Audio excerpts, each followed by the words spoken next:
213회 헌원의 후손. 이번 시간에는 중국 역사의 시원이라고 주작된 우리의 선조 황제 헌원에서 탄생한 성씨들을 밝혀드리겠습니다. 비록 상고사에 등장하는 첫 번째로 쿠데타를 일으킨 장본인이셨지만 우리의 선조이십니다. 자, 이번의 후손들을 찾아봅시다. 축씨. 주나라 모왕은 성스러운 선조들을 기리는 의미에서 신농의 후손을 초에, 황제의 후손을 축에, 요의 후손을 기에, 순의 후손을 진에, 우의 후손을 기에 각각 봉하고 보상했다. 황제 헌원의 후손을 축에 봉했다고 합니다. 그런데 이 축당은 초나라에도 등장합니다. 고양씨는 황제의 손자이며 창의의 아들이다. 고양씨가 칭을 낳고 칭은 권장을 낳았다. 권장의 아들 중년은 제국 고신씨를 위해 화정이라는 벼슬에 맡아 큰 공을 세웠다. 그로 인하여 천하가 밝게 빛나게 되었다. 제국이 명하여 중녀를 세상을 밝게 빛냈다는 뜻의 축용이라고 부르게 하였다고 했습니다. 전욱 고양의 후손도 축용이라고 합니다. 그러면 만약 황제 헌원이 전욱 고양의 손주라고 하면 중국 역사의 시원이라고 주작된 황제 헌원은 고죽국의 고씨가 되었던 것입니다. 아무튼 조금 더 심사숙고하게 생각해 봅시다. 백시 대동보에 따르면 시조 백우경은 중국 고대의 전설 속의 황제 헌원씨의 16세손 백을병의 후손으로 중국 소주 출신이다. 1454년 세종실록 지리제에는 수원 백씨는 개성에서 왔다고 했습니다. 1413년에 수원으로 개명되어 수원 도어부와 남양 도어부가 설치되었다. 백씨는 헌원의 후손으로 백씨가 개출된 곳은 한양장안의 관중인 백주입니다.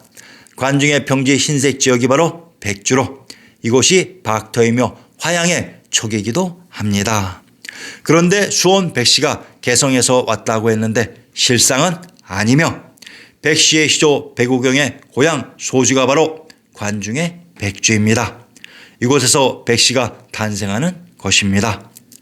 백씨가 개출된 백주를 신정동궁 여지승남에서 찾아보면 황해도 백천의 군명을 지악성 백주 은천이라고 합니다. 백씨가 탄생한 은천이 은주이며 이곳이 귀주로 수원이었습니다. 백씨가 탄생한 백주가 바로 수원입니다. 황씨. 중국 고대 신화의 제왕인 사망오제 중 한 명인 황제에서부터 유래하였고 이 후손이 세운 나라가 춘추전국 시대의 황나라이다. 황하가 있는 황토 고원지대에 살던 사람들은 황토인이라 불렀다. 황제란 황땅을 봉지로 받은 제후입니다. 이곳의 정체를 밝혀봅시다. 황해도 황주의 군명을 용흥, 대룡, 성송, 천덕이라고 합니다. 역사 속 황주의 땅을 봉지로 받은 제후가 바로 중국 역사로 주작된 황제 헌원으로 이곳 황주가 제왕의 성이 있었던 김해, 함양, 안양이기도 합니다. 이곳 황주에 있었던 성이 황성입니다. 황성, 강성이라고도 한다. 목멱산에 있으며 고구려 고군 원왕 12년에 새로운 성을 쌓았는데 모용황에게 패하여 14년에 이 도성으로 옮겼으니 무릇 84년 동안이다. 황성이 있었던 목멱산은 서울의 남산으로 이 남산이 민족의 영산인 금강산, 백두산이라고 했습니다. 제왕의 성이 있었던 황주가 금강산인 남산에 기대고 있었습니다. 변씨. 문헌상 80여 개 본이 있으며 오늘날 비교적 계통이 자세한 곳은 원주, 장현, 황주, 전주 등이다. 변씨의 연원에 대해서 조선시적 통보에는 중국 황제 헌원에 그 연원을 두고 있으며 변씨 세부에는 신라시대부터 황주에 토착해온 후족의 후예로 기록하고 있다. 변씨는 헌원의 후손으로 황제 헌원이 있었던 봉지, 황주의 지명이 봉건에 또 등장했습니다. 변씨가 개출된 곳의 지명을 살펴보면 전라도 부안의 산천을 인용합니다. 변산, 부안현에 있다.